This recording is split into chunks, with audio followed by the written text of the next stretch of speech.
An balimaw sama segu ta kɛra baara ye vraiment sama segu ko in ani belebele tizi ko in a kɛra baara ye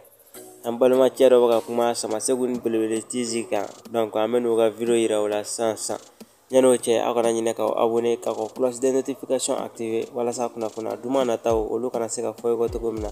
donc c'est parti aw ni an ka jɛ k'an balima cɛ lamɛn ɲɔgɔn fɛ. Bon belebele tizi o kɔrɔcɛ t'a fɛ ou bien défenseur t'a fɛ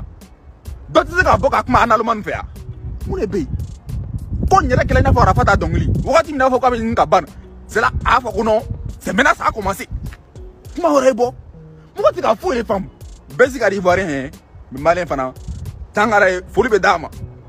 ko kelen tɛ ban i k'a muso furu i tali i b'a muso ye a banna an n'a mun b'a la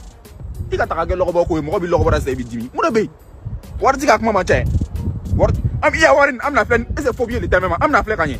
mun de bɛ yen a bɛ ka mɔgɔw tɔɔrɔ wagati bɛɛ o prince Diallo prince Kuyate o prince mun de bɛ yen han royaume t'a bolo a tɛ roi ye mais a ka tɔgɔ kɛ prince ye belebele tizi i man bon i kɛrɛ kɛ belebele ye sama yɛrɛ éléphant yɛrɛ kiyani tɛ yen quoi sama tɔgɔ i kɛ tɔgɔ min la ale de b'i la o a yafa ne ma ni dɔrɔn mɔgɔ min kasi la.